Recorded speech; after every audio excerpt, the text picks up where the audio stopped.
ಸರ್ಕಾರಂತೆ ಸರ್ಕಾರ ಅವ್ರ ಅಪ್ಪಂದಂತೆ ಸರ್ಕಾರ ಭ್ರಷ್ಟಾಚಾರಿ ಎಡಿಜಿಪಿ ಚಂದ್ರಶೇಖರ್ ಅವರು ರಾಜೀನಾಮೆ ನೀಡಲೇಬೇಕು.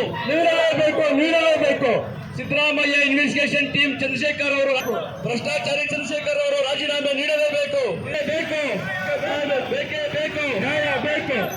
ಕೇಂದ್ರ ಮಂತ್ರಿ ಅನ್ಯಾಯ ಅವ್ರ ಅಪ್ಪಂದಂತ ಸರ್ಕಾರ ಮಾಧ್ಯಮದ ಮೂಲಕ ಹಾಗೆ ಒಂದು ತಾಲೂಕು ಘಟಕದಿಂದ ಸನ್ಮಾನ್ಯ ತಹಸೀಲ್ದಾರ್ ಮೂಲಕ ಸರ್ಕಾರಕ್ಕೆ ಇದನ್ನು ವರದಿ ಕೊಡಬೇಕಂತ ಸೇರಿದೆ. ಉನ್ನತಕಾರಿಯಾದಂಥ ಇವತ್ತು ದಿವಸ ಈ ಒಂದು ಸಂಸ್ಥೆಗೆ SIT ಸಂಸ್ಥೆಗೆ ಇವತ್ತು ದಿವಸ ಅವಮಾನ ಆದಂಥ ಸಂಗತಿ.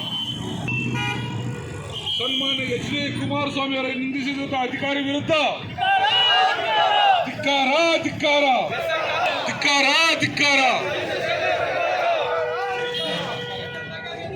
ಧಿಕ್ಕಾರ ಧಿಕ್ಕಾರ.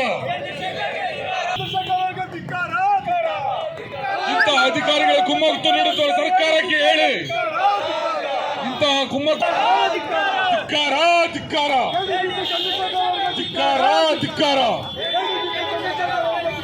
ಸರ್ಕಾರಂತೆ ಸರ್ಕಾರ ಅಯ್ಯಯ್ಯೋ ಅಯ್ಯಯ್ಯೋ ಅಯ್ಯಯ್ಯೋ. ಸನ್ಮಾನ್ಯ ಕುಮಾರಸ್ವಾಮಿ ಅವರಿಗೆ ನಿಂದಿಸಿರ್ತಕ್ಕಂಥ ಸರ್ಕಾರಕ್ಕೆ, ಸನ್ಮಾನ್ಯ ಕುಮಾರಸ್ವಾಮಿ ಅವರಿಗೆ ನಿಂದಿಸಿರುವ ಸರ್ಕಾರಕ್ಕೆ ಅಯ್ಯಯ್ಯೋ. ಚಂದ್ರಶೇಖರ್ ಅವರಿಗೆ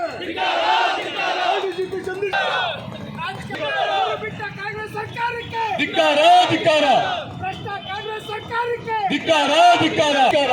ಜಿಪಿ ಚಂದ್ರಶೇಖರ್ ಅವರಿಗೆ, ADGP ಚಂದ್ರಶೇಖರ್ ಅವರಿಗೆ ಏನಾದ್ರೂ ಮಾನ ಮರ್ಯಾದೆ ಐತೆ ಅಂದ್ರೆ ಈ ಕೂಡಲೇ ADGP ಚಂದ್ರಶೇಖರ್ ಅವ್ರನ್ನ ಅಮಾನತು ಮಾಡಬೇಕು. ಇಲ್ಲದೆ ಹೋದ್ರೆ ನಾವು ಇನ್ನ ಮುಂದಿನ ಉಗ್ರ ಹೋರಾಟ ಮಾಡಬೇಕಾಗಿ ನಾವು ನಮ್ಮ ಶ್ರೀನಾಥನ ಮುಖಾಂತರ ನಾವು ವಿಷಯ ತಿಳಿಸ್ತಾ ಇದ್ದೀವಿ. ಯಾವುದೇ ಕಾರಣಕ್ಕೂ ನಮ್ಮ ವಿರೋಧ ಪಕ್ಷಗಳಂದ್ರೆ ಅಲ್ಲಿ ಇರ್ತಕ್ಕಂಥ ಒಂದು ಸರ್ಕಾರ ನಡವಳಿಕೆಗಳನ್ನ ವಿರೋಧ ಮಾಡಿ ತಿದ್ದುವಂತ ಕೆಲಸ ಮಾಡ್ತಿರ್ತದೆ. ವಿರೋಧ ಮಾಡ್ತಕ್ಕಂಥದ್ದು ಆ ನಡವಳಿಕೆಗಳ ನೀತಿ ನಿಯಮಗಳ ವಿರೋಧ ಮಾಡ್ತಕ್ಕಂಥ ಸಹಜ. ಆದರೆ ಇದೇ ಪ್ರಪ್ರಥಮವಾಗಿ